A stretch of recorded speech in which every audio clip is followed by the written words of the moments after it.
पंछी भी करते हैं तेरी प्रशंसा, पंछी भी करते हैं तेरी प्रशंसा, हर पल सुनाते हैं आनंद का राग। हम प्रभु की हुजूरी में इस वक्त मौजूद हैं। वो इस पवित्र परम संस्कार में हमारे बीच में उपस्थित है। ये निहायत ही ज़रूरी है कि हम उसके चरणों में नतमस्तक होकर आराधना करें, उसकी स्तुति करें। बीती रात के लिए हम उसका शुक्रिया अदा करें। जीवन के इस वरदान के लिए हम प्रभु को धन्य कहें। पवित्र बाइबल स्त्रोतकार हमें बताता है, धन्य है वह मनुष्य जो दुष्टों की सलाह नहीं मानता है, पापियों के मार्ग पर नहीं चलता है, अधर्मियों के साथ नहीं बैठता है, जो प्रभु का नियम हृदय से चाहता है और दिन रात उसका मनन करता है। वह उस वृक्ष के सदृश है जो जल स्रोत के पास लगाया गया है, जो समय पर फल देता है, जिसके पत्ते कभी मुरझाते नहीं हैं। वो मनुष्य जो कभी असफल नहीं होता है, हमेशा सफल होता है। लेकिन दुष्ट जन ऐसे नहीं होते। वे पवन के द्वारा छितराई गई भूमि के सदृश हैं। न्याय के दिन दुष्ट नहीं टिकेंगे, बाइबल कहती है। पापियों को धर्मियों की सभा में स्थान नहीं मिलेगा, क्योंकि प्रभु धर्मियों के मार्ग की रक्षा करता है, किंतु दुष्टों का मार्ग विनाश की ओर ले जाता है। Hallelujah, hallelujah, hallelujah, hallelujah. Yeshu की स्तुति हो, यीशु की स्तुति हो, यीशु को धन्यवाद, यीशु को धन्यवाद, यीशु की आराधना हो, यीशु की आराधना हे हो। प्रभु यीशु, हे प्रभु यीशु, आज के इस नए दिन के लिए आज के इस नए दिन मैं के आपको लिए धन्यवाद देता हूँ, मैं आपको धन्यवाद आपकी देता हूँ, आराधना करता हूँ, आपकी आराधना आपकी करता हूँ, महिमा गाता हूँ, आपकी महिमा गाता आपकी हूँ, जय जयकार करता हूँ। आपकी जय जयकार करता हूँ। Hallelujah, hallelujah. हे प्रभु यीशु, हे प्रभु यीशु, मैं अपने परिवार के साथ मिलकर मैं अपने परिवार के साथ मिलकर आपको धन्यवाद देता हूँ, आपको धन्यवाद देता हूँ, आपकी आराधना करता हूँ। आपकी आराधना करता हूँ। आज के इस नए दिन में, आज के इस नए दिन में, प्रातः की इस बेला में, प्रातः की इस बेला में, हे प्रभु यीशु, हे प्रभु यीशु, मुझ पर दया कीजिए, मुझ पर दया कीजिए, मेरा मार्गदर्शन कीजिए। मेरा मार्गदर्शन कीजिए। Hallelujah, hallelujah, hallelujah, hallelujah, hallelujah. Hallelujah. प्रियजनों, ये पवित्र समय है, ये अनुग्रह का समय है, आशीषों को एकत्र करने का समय है। स्वर्गीय द्वार खुल चुका है। आशीषें स्वर्ग से आपके ऊपर और आपके परिवार में उतर रही हैं। पवित्र पावन वेदी से, इस पवित्र संस्कार से दया और करुणा बह रही है। आप में से जो लोग निराश हैं, जो लोग हताश हैं, जो बीमार हैं, जो आत्महत्या करने का विचार कर रहे हैं, यीशु के नाम पर ये सारी गंदी दुष्ट आत्माओं को हम आदेश देते हैं, क्रूस के नीचे जल के राख हो जाए। पवित्र आत्मा आपके ऊपर उतरे, आपके ऊपर अधिकार ले, आपको संरक्षण प्रदान करे। परमेश्वर का पवित्र सामर्थी स्वर्गदूत आपके घर में पहरा दे। प्रभु का पावन क्रूस आपके प्रांगण में लगे। आज के इस नए दिन में वो आपका मार्ग प्रशस्त करे। बोलिए आमीन, आमीन। Hallelujah, hallelujah, hallelujah. हालेलुया। स्तुति करना प्यारे भाइयों और बहनों, क्योंकि धन्यवाद देना, स्तुति करना कृतज्ञ हृदयों के लिए शोभन है। आज कितने ही लोगों ने ये नया दिन नहीं देखा है। कुछ लोग सोते सोते स्वर्ग से धार गए हैं, उठ नहीं पाए। कुछ लोग दुर्घटनाग्रस्त हो गए, कुछ हृदय घात के कारण इस दुनिया से चल बसे हैं, तो कुछ लोग पैरालाइज के अटैक से, अनेक प्रकार की लाइलाज बीमारियों से पीड़ित हैं। प्रार्थना करना, समर्पित करना अपने इस शरीर के लिए, अपने इस हर चीज़ के लिए प्रभु को धन्यवाद देना, क्योंकि यह कृतज्ञ हृदयों के लिए शोभन है कि वो अपने सृष्टिकर्ता में आनंद मनाए। भजन संहिता 5 मेरे पीछे दोहराइएगा। साम नंबर 5। जो घुटना टेक सकते हैं टेक लें। प्रातः का ये समय, प्रातः काल की ये प्रार्थना है। परमेश्वर आपकी वाणी पर, आपके निवेदनों पर ध्यान दें।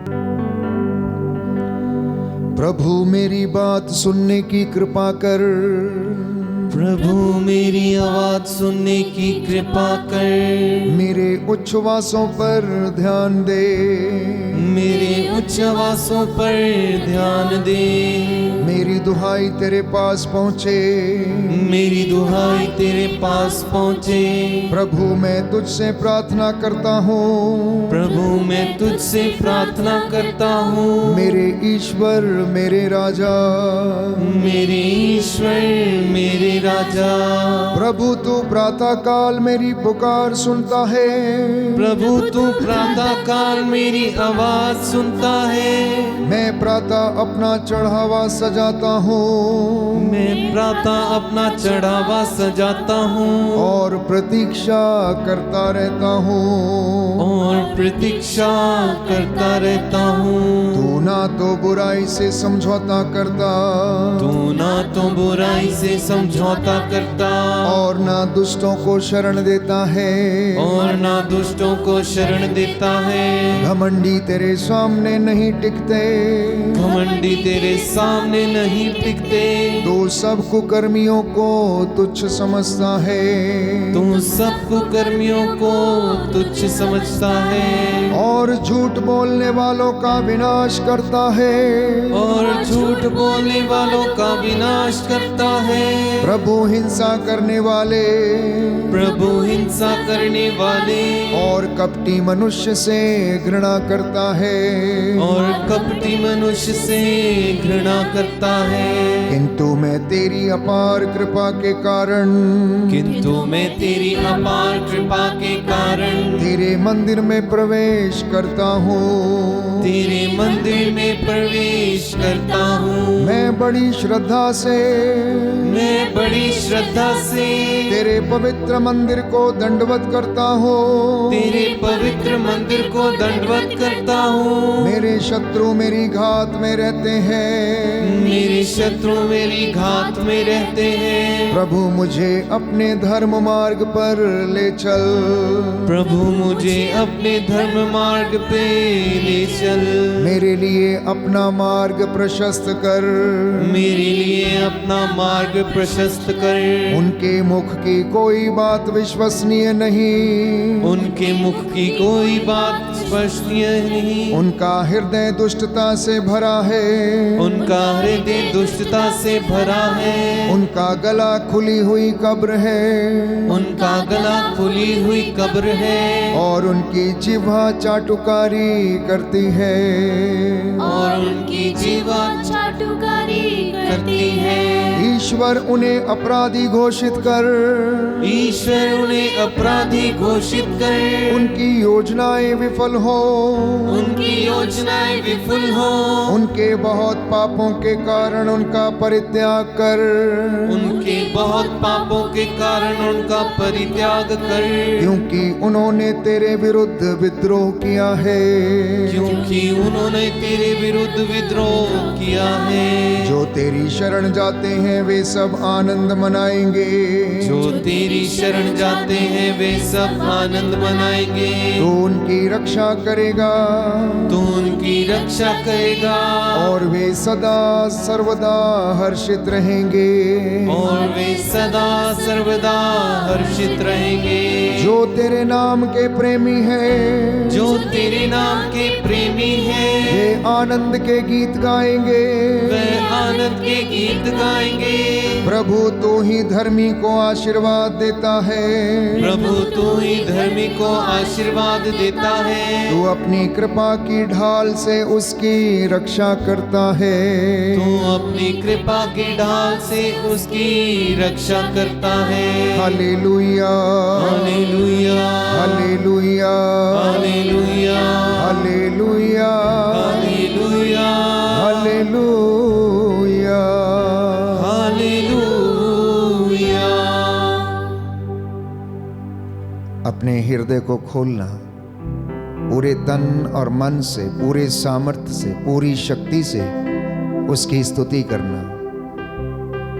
वो न्यायी परमेश्वर है, वो दरिद्र की प्रार्थना को सुनता है, बाइबल कहती है दरिद्र की प्रार्थना प्रभु के कानों तक पहुंचती है बादलों को चीरते हुए। प्रातः की इस बेला में अपनी आत्मा को प्रभु के साथ कनेक्ट कीजिए। वो आत्मा आप लोगों को सामर्थ्य से भरपूर करे। अस्पष्ट आहों के द्वारा वो प्रार्थना करता है। बाइबल हमें बताती है हमारे हृदय के अंतरतम में उसके वचन पहुंचते हैं और वो हमारे हृदय में छुपे भावों को जान लेते हैं। पवित्र आत्मा की अगुवाई मांगें जिससे कि हम उसकी सिताइश कर सकें, आराधना कर सकें, मध्यस्थता करने में हम समर्थ हो सकें।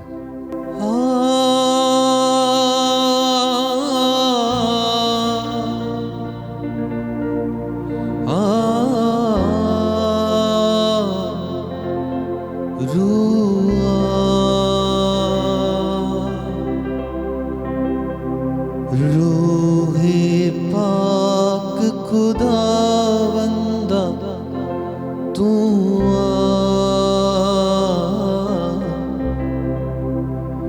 जान जिस्म और रूह में तू बस जा। आमंत्रित करें, प्रार्थना करें कि रूहे पाक खुदावंद तू मेरी जिंदगी में आ, मेरे परिवार पर अधिकार ले, मेरी धन संपत्ति पर अधिकार ले, मेरे बच्चों पर अधिकार ले, मेरी नौकरी पेशे मेरे दफ्तर पर अधिकार ले।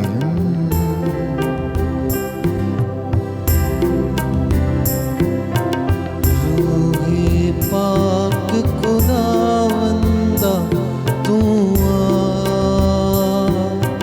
जान जिस्म और रूह में तू बस जा। रूहे पाक खुदावंदा तू जान जिस्म और रूह में तू बस जा।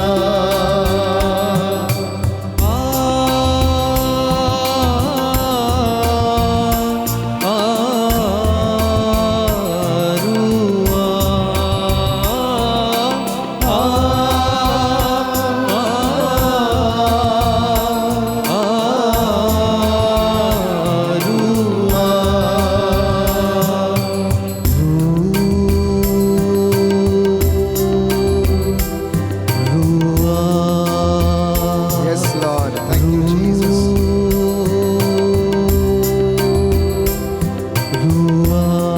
धन्यवाद प्रभु यीशु।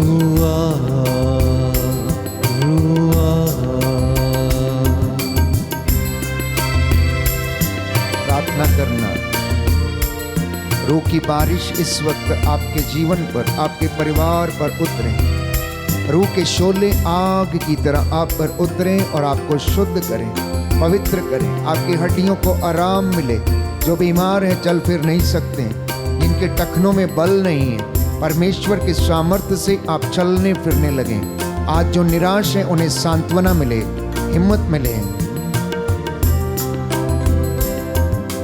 बारिश होगी रूहे पाक के बादल से, बादल से धुल जाएंगे मैले मन के अंदर से।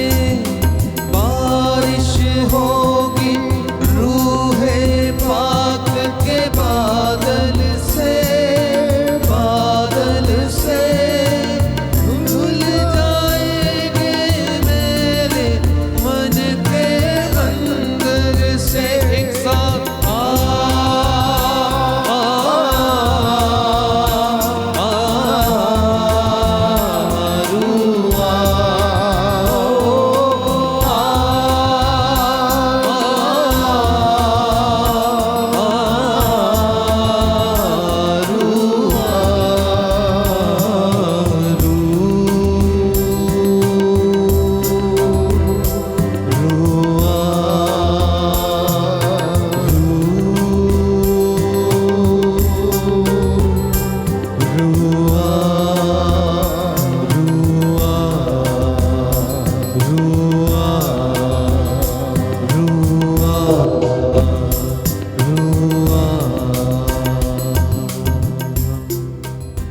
महसूस करें पवित्र आत्मा का सामर्थ्य आपके हृदयों में और आपके जीवन में कार्य करें।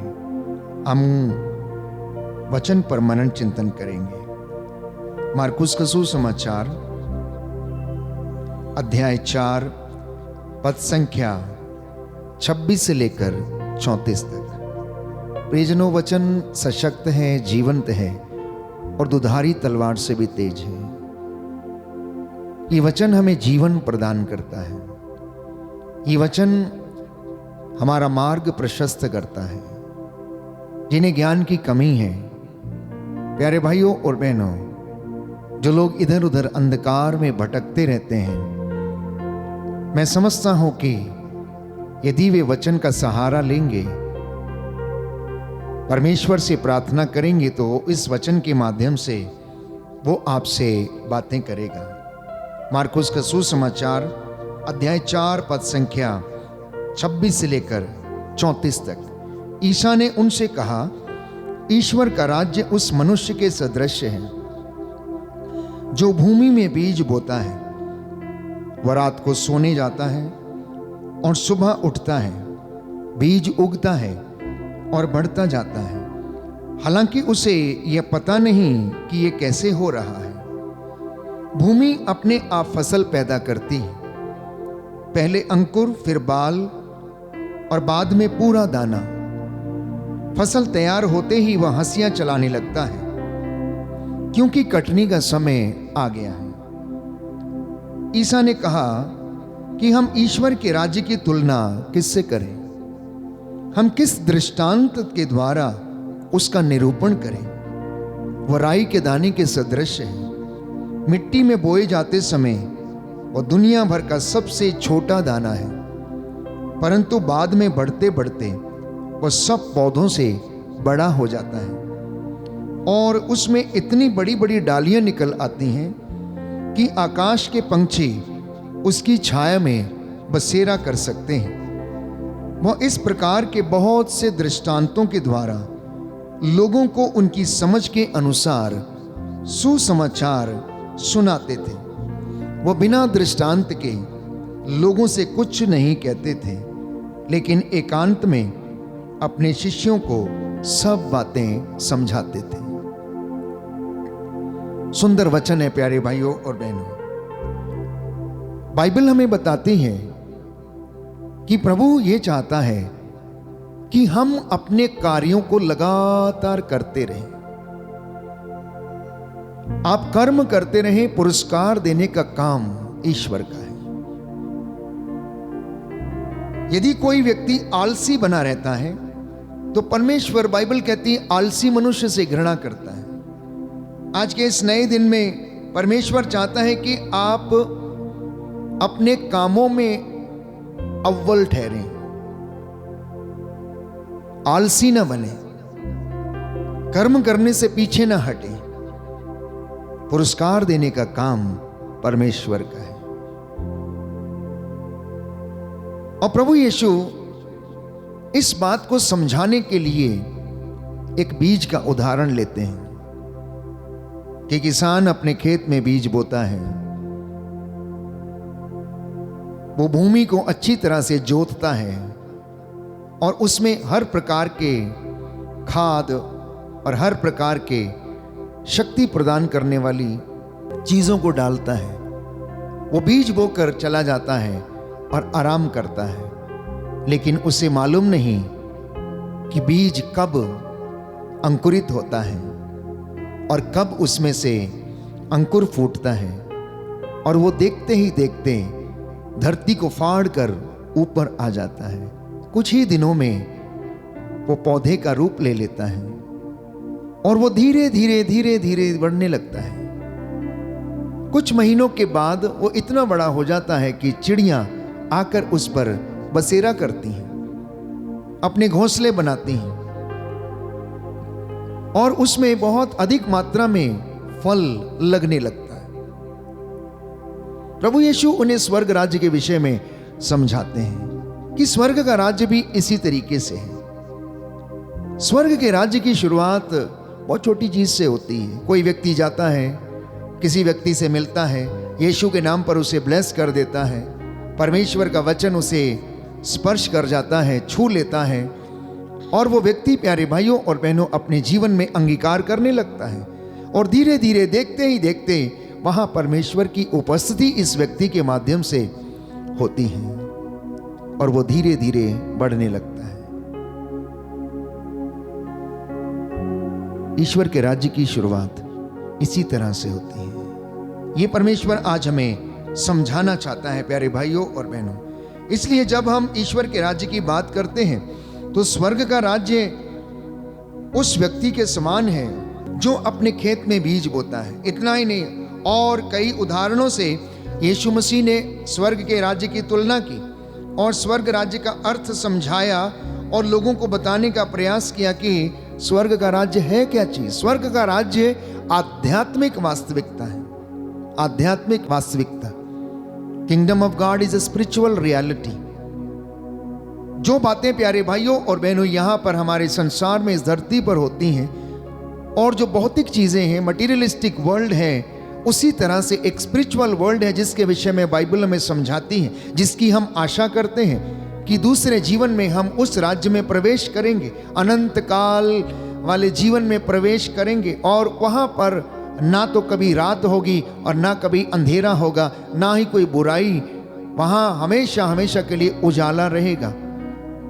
वहां इतनी पवित्रता है प्यारे भाइयों और बहनों, जैसे कि सोने में पवित्रता होती है। सोने को गला गला कर उसको निखारा जाता है। उसी तरीके से हमारी इस दुनिया में इंसान अपने दुखों कष्टों को सहन करके जब वो विश्वास में परमेश्वर के साथ जीता है और इन विषम परिस्थितियों में भी परमेश्वर के साथ जुड़ा रहता है और इस दुनिया से चला जाता है, अपनी आत्मा को तैयार करता है, अपनी आत्मा के लिए वो चीज़ों को एकत्र करता है, आत्मा को बचाने के लिए वो कार्य करता है, उसे परमेश्वर के घर में स्थान मिलता है, जगह मिलती है। इसलिए प्यारे भाइयों और बहनों, जब हम स्वर्ग के राज्य के विषय में मनन चिंतन करते हैं तो लूकस के सुसमाचार अध्याय 17 पद संख्या 20 में हम पढ़ते हैं कि फरीसियों ने पूछा कि स्वर्ग का राज्य कब आएगा। तो यीशु ने उन्हें जवाब दिया, उन्हें समझाया, पर सीधा जवाब नहीं दिया। उन्होंने कहा कि प्रभु यीशु की शिक्षा देने और जो सिखाने का जो तरीका था, वे लोगों को अपनी प्राथमिकताओं पर फोकस करने के लिए ज़्यादा सिखाते थे। उदाहरण के लिए जब यीशु ने 5000 लोगों को खिलाया 5 रोटियों और 2 मछलियों से, तो लोगों को लगा कि मसीह आ गया है, उद्धारकर्ता आ गया, राजा उन्हें मिल गया है। उन्हें लगा कि अनश्वर भोजन के लिए मेहनत करना ही सब कुछ है, लेकिन यीशु उन्हें रोटियों के चमत्कार के माध्यम से नश्वर वस्तुओं के लिए नहीं परंतु अनश्वर वस्तुओं के लिए मेहनत करना सिखाते हैं। और वो कहते हैं कि जीवन की रोटी मैं हूं, जो मुझे खाता उसे अनंत जीवन प्राप्त है। यूहन्ना के 2 शिष्य यीशु से पूछने के लिए आए कि क्या आप वही हैं जो आने वाले थे या हम किसी और का इंतजार करें। यीशु ने उनसे कहा कि आओ और देख लो, और वो उनके पीछे गए। वो दोनों शिष्य यूहन्ना के उनके पीछे गए। उन्होंने जाके देखा कि यीशु किस तरीके से जीते हैं, कैसा जीवन व्यतीत करते हैं। उन्होंने देखा कि वो चमत्कार करते, उन्होंने देखा कि लोगों को चंगा करते हैं, उन्होंने देखा कि मफलूसों को बहाल करते हैं। इतना ही नहीं, याकूब और यूहन्ना दोनों प्रभु यीशु के दाएं और बाएं बैठने के लिए निवेदन करते हैं। जबेदी के पुत्रों की माता यीशु के पास आती है और कहती है कि आप इन्हें अधिकार दीजिए कि एक आपके दाएं और एक आपके बाएं बैठे। इतना ही नहीं, निकोदेमुस प्यारे भाइयों और बहनों जब यीशु से मिलता है तो वह अपने सवालों की कश्मकश में रहता है। उसके मन में बहुत सारे सवाल थे। उसे समझ नहीं आया कि मनुष्य दोबारा जन्म कैसे ले सकता है।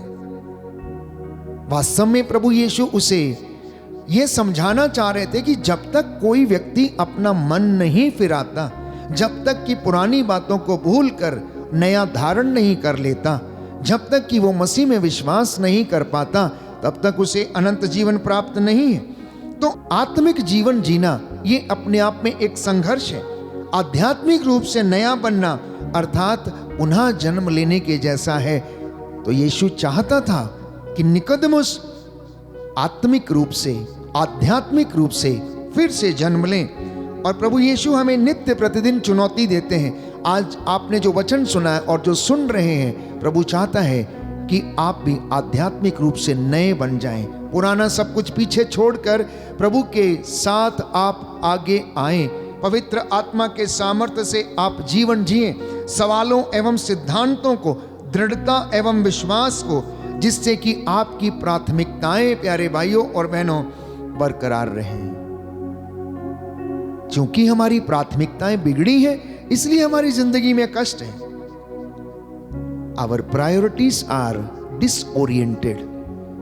That is the reason people go through lot of problems, lot of struggles in their life. जिनको सुबह उठना चाहिए, ज्ञान प्राप्त करना चाहिए, वो दिन भर सोते रहते हैं, आलसपन का जीवन व्यतीत करते हैं। प्राथमिकताएं बिगड़ी हुई हैं और इसीलिए मन में अशांति है। फिर ऐसे लोग आर्थिक तंगी में रहते हैं, कुछ समय के बाद कर्ज के शिकार हो जाते हैं और कर्ज अदा नहीं करने की परिस्थिति में वो डिप्रेशन में चले जाते हैं। क्यों? क्योंकि प्राथमिकताएं बिगड़ी हुई हैं। तो प्राथमिकताओं को लाइन अप करना प्यारे भाइयों और बहनों जरूरी है। और जब हम इस तरीके से कार्य करते हैं तो हमें पता चलता है कि परमेश्वर हमसे क्या चाहता है। क्या मैं ईश्वर को अपने जीवन में मौका देता हूं? क्या आप अपने जीवन में ईश्वर को मौका देते हैं कि वो आपकी जिंदगी में कुछ काम करे, वो मेरे जीने के तौर तरीके और ईश्वर के राज्य के अनुरूप कर दे, मेरे जीने को, मेरे रहने को, मेरी सेवकाई को अपनी इच्छा के अनुसार वो संचालित करे। कभी आपने सोचा है कि ईश्वर का राज्य क्या है? राज्य का नाम सुनते ही हम किसी भौगोलिक परिस्थिति के विषय में मनन चिंतन करते हैं, किसी भौगोलिक क्षेत्र के या चित्र को हम अपने मन में लाते हैं, परंतु ये ऐसा नहीं है। ईश्वर का राज्य, मैंने कहा, आध्यात्मिक वास्तविकता है, स्पिरिचुअल रियलिटी है। जहां ईश्वर की इच्छा पूरी होती है वहां स्वर्ग का राज्य है। इसलिए जब हम अनंत काल की या अनंत काल के देश की बात करते हैं तो वहां ईश्वर की मर्जी पूरी होती है। स्वर्गदूत दिन रात उसकी आराधना करते हैं। स्वर्गदूत धूपदान लेकर नित्य प्रतिदिन होशाना हालेलुया के नारे लगाते रहते हैं। इसलिए पोप बेनेडिक्ट 16वें ने प्यारे भाइयों और बहनों अपनी एक किताब जीसस ऑफ नाजरेथ में पार्ट 1 में लिखा कि प्रभु यीशु लोगों को आकर्षित करते हैं और ये बताने के लिए वो वास्तव में ईश्वर की उपस्थिति है। फरीसियों ने सोचा कि ईश्वर का राज्य सांसारिक रूप से आएगा, पर यीशु उस राज्य के विषय में बोलते हैं और वे कहते हैं कि मेरा राज्य इस संसार का नहीं है, मेरा राज्य इस संसार का नहीं है। जब पिलातुस ने उनसे पूछा कि क्या आप राजा हैं, तो उन्होंने कहा आप ठीक कहते हैं, परंतु मेरा राज्य कहता है इस दुनिया का नहीं है, इस संसार का नहीं है। तो उस राज्य को वो सबसे पहले प्यारे भाइयों और बहनों मनुष्यों के बीच दर्शाना चाहते थे। इसलिए उन्होंने राजा बनकर इस दुनिया में प्रवेश किया। कैसा? आध्यात्मिक राजा, जो दुनिया को स्वर्ग की ओर आकर्षित कर सके, उनको स्वर्ग की ओर अग्रसर कर सके। शिष्यों ने पेंतेकोस्त के दिन अनुभव किया कि जब पवित्र आत्मा उनके ऊपर उतरा तो वो चुप नहीं रहे, उन्होंने जाके अंगीकार किया, उन्होंने जाकर बोलना शुरू किया। उन्होंने जो देखा था, जो सुना, जो अनुभव किया था, उसे उन लोगों को बताना के लिए उन्होंने उनको शुरू किया। यीशु ने उन्हें प्रार्थना सिखाई, तेरा राज्य आवे, हे हमारे पिता तू जो स्वर्ग में है, तेरा राज्य आवे, तेरी इच्छा जैसे स्वर्ग में पूरी होती है पृथ्वी पर भी पूरी हो। तो स्वर्ग का राज्य क्या है? जहां ईश्वर की मर्जी पूरी होती है। लेकिन इस दुनिया में ईश्वर बहुत कुछ करना चाहता है और वो कर रहा है, लेकिन इंसान उसकी इच्छा को पूरी होने देना नहीं चाहता। इसलिए इस दुनिया में बुराई का बोलबाला है, शोषण का बोलबाला है, अत्याचार का बोलबाला है, हर प्रकार की अश्लीलता का बोलबाला है, ईर्ष्या, द्वेष, अहंकार, घमंड, द्वेष, मतवालापन, रंगरलियां, इस प्रकार की अनेक बुराइयां प्यारे भाइयों और बहनों इस संसार में व्याप्त हैं। तो स्वर्ग का राज्य कहाँ है? स्वर्ग का राज्य है कहाँ? प्यारे भाइयों और बहनों, वो आपके बीच में है। स्वर्ग का राज्य आपके बीच में है। स्वर्ग का राज्य यीशु मसीह में निहित है। लेकिन शास्त्री और फरीसी और लोग इस बात को पहचान नहीं सके। स्वर्ग का राज्य यीशु मसीह है। उन्होंने दिखाया, उन्होंने जी के दिखाया। प्यारे भाई और बहनों, जहां ईश्वर की इच्छा पूरी होती है और जहां पर प्रभु यीशु विराजमान है, जहां पर उसकी मर्जी पूरी होती है, वहां पर ईश्वर का राज्य आ गया है। और मैंने आपसे कहा कि ये एक स्पिरिचुअल रियलिटी है। इसलिए स्तोत्र संख्या 126 पद संख्या 2, भजन संहिता 126 पद संख्या 2 में हम पढ़ते हैं कि हमारे मुख पर हंसी खिल उठेगी, हम आनंद के गीत गाने लगे। गैर यहूदी आपस में कहते थे कि प्रभु ने उनके लिए अपूर्व कार्य किए हैं। यशायाह नबी के ग्रंथ अध्याय 6 पद संख्या 10 में प्रभु का वचन हमें बताता है कि मैं प्रभु में प्रफुल्लित हो उठता हूँ, मेरा मन अपने ईश्वर में आनंद मनाता है। प्रभु ने मुझे मुक्ति के वस्त्र पहनाए, धार्मिकता की चादर ओढ़ाई है। और संत पौलुस पेतरुस को लिखते हुए पहले पत्र अध्याय 1 पद संख्या 8 में कहता है कि आपने उन्हें कभी नहीं देखा, फिर भी आप उन्हें प्यार करते हैं। फिर भी आप उन्हें प्यार करते हैं। कितनी अच्छी बात है। ये है परमेश्वर का वरदान जो मुझे और आपको दिया गया है। इसलिए हम उस राज्य में पहुंचने के लिए पूरा प्रयत्न करें। और उस राज्य का जो राजा है, उस राज्य का जो स्वामी है, वो प्यारे भाई और बहनों प्रभु यीशु मसीह है। आज का ये वचन आप लोगों को आशीष प्रदान करे और आपकी जिंदगी में खुशियां लाए और आपको आनंद दे।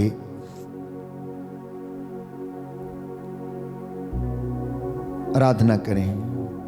हमने वचन सुना है, हम सिताइश करें। तेरी स्तुति मैं करूं, आराधना मैं करूं पूरे मन से, पूरे हृदय से, पूरी सच्चाई से, आत्मा और हृदय की सच्चाई से। और तत्पश्चात प्रभु का आशीर्वाद ग्रहण करके आज हम पूरे दिन में इस कलाम के अनुसार अपने जीवन को जीने का प्रयास करें। हम उस वचन को अपनी जिंदगी में आत्मसात करने की पूरी कोशिश करें।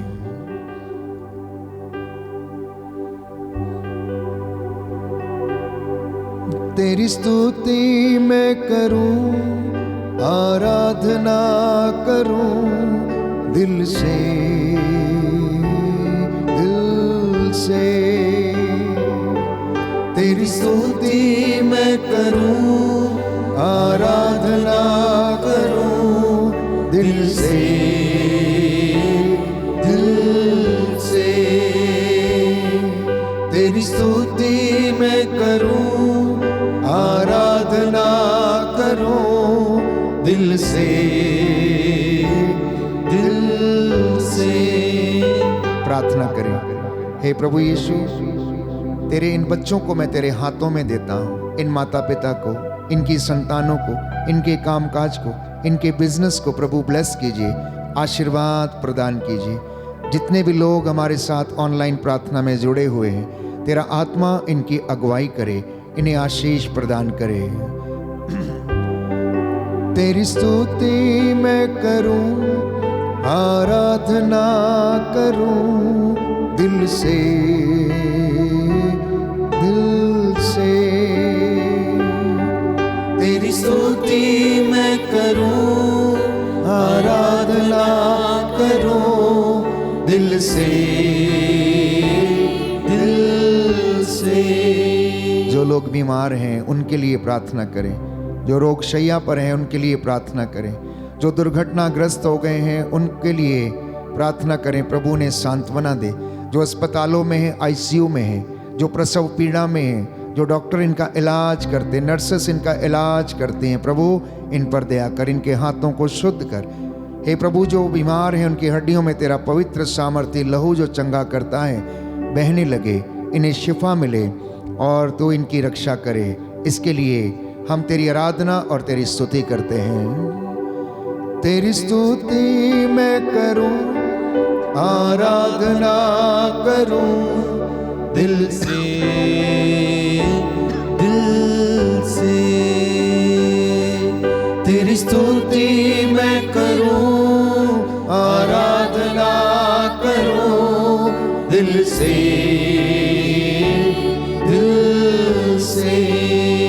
सभी प्रचारकों के लिए, याजकों के लिए, पुरोहितों के लिए, धर्माध्यक्षों के लिए, जितने भी लोग दूर दराज में प्रभु के नाम को महिमा देते हैं, ऊंचा करते हैं, जो अत्याचार सहते हैं, हे प्रभु उनको सांत्वना दे, उनके मुख पर अपने शब्दों को रख, उनके द्वारा बहुत से लोगों को ब्लेस कर। हम इसके लिए तेरी सिताइश करते हैं, तेरी आराधना करते हैं, तेरी स्तुति गाते हैं। तेरी स्तुति मैं करूं, आराधना करूं दिल से, दिल से। तेरी स्तुति मैं करूं, आराधना करूं दिल से, दिल से। प्रभु हम तेरी आराधना करते हैं, सृष्टि के लिए धन्यवाद देते हैं, सूरज, चांद, तारे, नदियां, पेड़ पौधे और पर्वतों के लिए, सुंदर वस्तुएं जो तुमने हमारे लिए बनाई हैं। प्रभु हम तेरा धन्यवाद करते हैं। हे प्रभु यीशु, हम मानव जाति के लिए तेरा शुक्रिया अदा करते हैं, जिसको तूने बल, बुद्धि, ज्ञान दिया, जिसने कि अपने इस्तेमाल के लिए सुंदर और भव्य वस्तुओं का निर्माण किया। तो इनकी देखभाल करता है, इन्हें उत्तम गेहूं से खिलाता है। हम तेरी बंदगी करते हैं, तेरा धन्यवाद करते हैं, तेरी स्तुति गाते हैं। अपने स्वर्गीय भंडारों से तो अपने इन बच्चों के भंडारों को आशीष दे, इनकी धन संपत्ति पर लगे पाप श्राप बंधन टूटे। हम तेरी आराधना करते, तेरी स्तुति गाते हैं। तेरी स्तुति मैं करूं, आराधना करूं दिल से, दिल से। तेरी स्तुति मैं करूं, आराधना करूं दिल से, दिल से। अपने लिए भी प्रार्थना करें। आज परमेश्वर हमें बल, बुद्धि और ज्ञान प्रदान करे, सुलेमान के जैसा ज्ञान दे, सोचने, समझने और निर्णय लेने का, निष्पक्ष रूप से न्याय करने का वरदान प्रभु आज हमें प्रदान कर। आज हम जहां कहीं भी आने जाने वाले हैं, हे प्रभु उन मार्गों में तेरे स्वर्गदूत हमारी अगुवाई करें, हर पल हमें संभालें। हम तेरी आराधना करते, तेरी स्तुति गाते और निवेदन करते हैं। तेरी स्तुति मैं करूं, आराधना करूं दिल से, दिल से। तेरी स्तुति मैं करूं, आराधना करूं दिल से, दिल से। जितने भी दंपति निसंतान हैं प्रभु, आज उन्हें संतान का वरदान मिले। हे प्रभु यीशु, जो आपकी चंगाई की राह देख रहे हैं, उनको स्पर्श कर, उनके शरीर की नसों में तेरा पवित्र सामर्थ्य लहू दौड़ने लगे। हे प्रभु, हमने जो मांगा इसमें हमारी नहीं तेरी इच्छा पूरी हो जाए।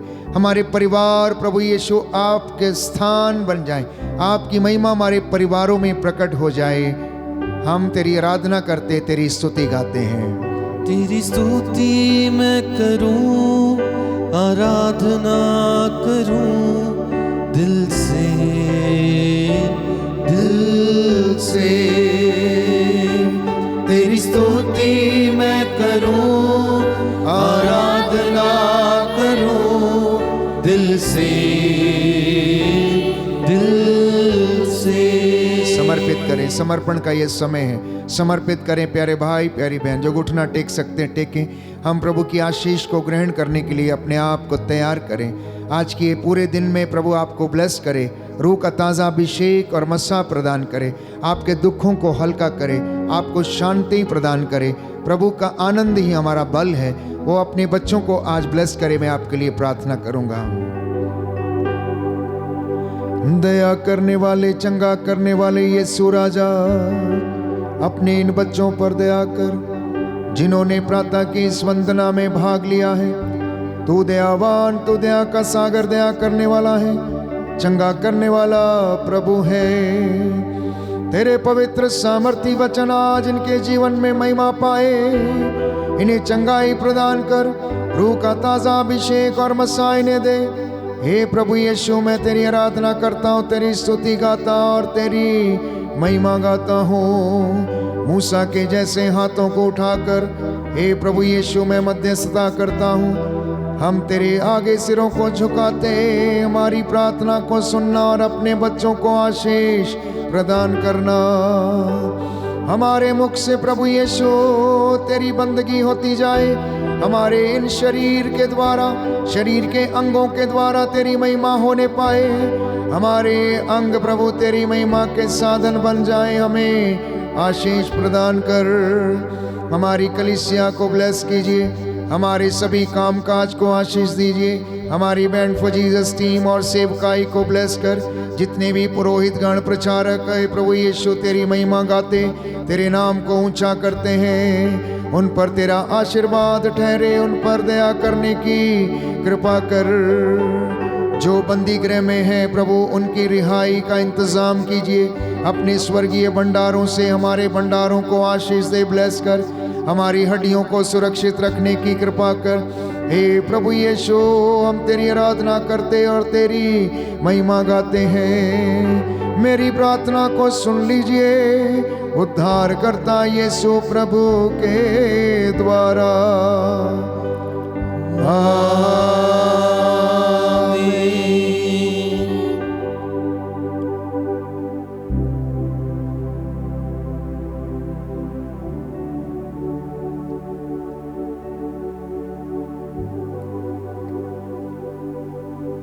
वो जीवन देने वाला, हालेलुया। वो जीवन देने वाला, हालेलुया। वो जीवन देने वाला, हालेलुया। वो जीवन देने वाला, हालेलुया। हर घुटना झुकेगा, हर जुबान बोलेगी, हर घुटना झुकेगा, हर जुबान बोलेगी, यीशु ही प्रभु है, यीशु ही प्रभु है। वो प्यार करने वाला, हालेलुया। वो प्यार करने वाला, हालेलुया। वो प्यार करने वाला, हालेलुया। वो प्यार करने वाला, हालेलुया। हर घुटना झुकेगा, हर जुबान बोलेगी, हर घुटना झुकेगा, हर जुबान बोलेगी, यीशु ही प्रभु है, यीशु ही प्रभु है। वो चंगा करने वाला, हालेलुया। वो चंगा करने वाला, हालेलुया। वो चंगा करने वाला, हालेलुया। वो चंगा करने वाला, हालेलुया। हर घुटना झुकेगा, हर जुबान बोलेगी, हर घुटना झुकेगा, हर जुबान बोलेगी, हर घुटना झुकेगा, हर जुबान बोलेगी, हर घुटना झुकेगा, हर जुबान बोलेगी, यीशु ही प्रभु है, यीशु ही प्रभु है, यीशु ही प्रभु है, यीशु ही प्रभु है।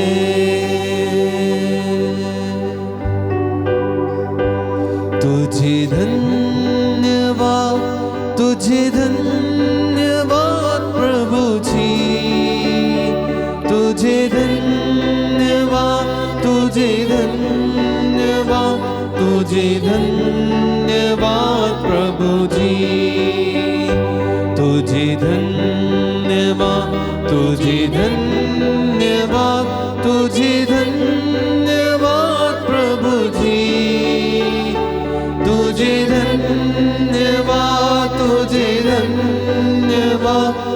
मुझे धन्य